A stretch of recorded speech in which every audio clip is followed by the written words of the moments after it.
Hello! I know it's been a while since I've uploaded a video. I am making the chunks a bit bigger. This one's going to be from Big Bear to Agua Dulce. The Big Bear to Wrightwood section had about 40 miles closed due to fire damage, so I'm just going to go all the way to Agua Dulce and try to do bigger chunks here so I can catch up on some of the videos. I know I'm quite a bit behind, so thanks for your patience. And the video quality I know is not great, but I'm trying to get better every time I make a video and trying to figure out what works and what doesn't work. So this is the section from Big Bear to Agua Dulce. Enjoy. If you look closely, you'll see sleeping hikers. Good morning. A bit of a situation has evolved on the trail. It dropped down to 32 degrees for a couple hours last night, and for the backpackers out there, you know that you're supposed to have your water filter in your sleeping bag every night, but I, for whatever reason, forgot to do that last night, and my water filter potentially froze. I did have a backup water treatment method, Aquamira, which is a 2-part solution with chlorine and phosphoric acid, and for whatever reason, I took it out of the packaging this morning, but part B was empty. So now my primary has potentially failed and my backup has failed. So I guess I'm going to be asking hikers to borrow their filters until I get to the next town. Fun. And I just realized I was going the wrong way.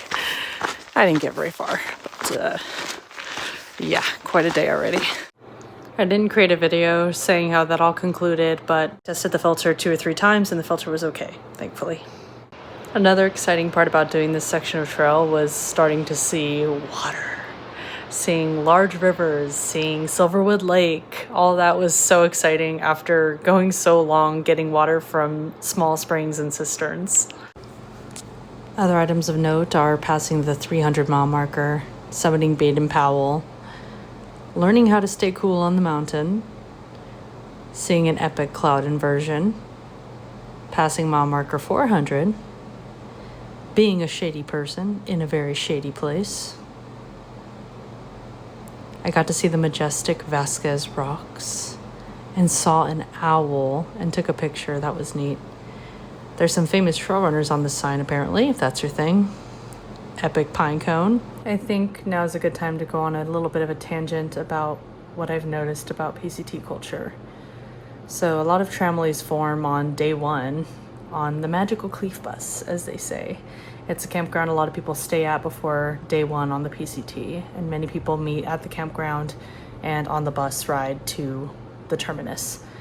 And I wasn't on the Cleef bus. My journey was a little different. And so I felt like an outsider for a long time. And folks kind of cling to each other in the tramway and tend to exclude others. And this isn't something that only happened to me. It's something that happened to a lot of other hikers who weren't on that bus or maybe didn't have a day 1 tramway, as they call them. And so I was alone a lot, and I was excluded from conversations and really made to feel like an outsider at times. And I know people never intended to make me feel that way, but it was just factually how it felt. And one day I was in Agua Dulce and someone was there, saw me sitting by myself and said, "Hey, we're all going to get margaritas at the Mexican restaurant if you want to join." And I thought I was going to spend the entire evening by myself. And, you know, you never know how someone else is feeling, what kind of day they're having. And it only takes a moment to include someone else and make them feel special and included. And that day really changed the trajectory for me. And at 500 miles, I took my first mile marker picture with other people in it. So just a reminder to be kind. If you see someone sitting by themselves, it only takes a moment to loop them into your plans, invite them to come sit with you. You never know what stories someone has to tell. Take care.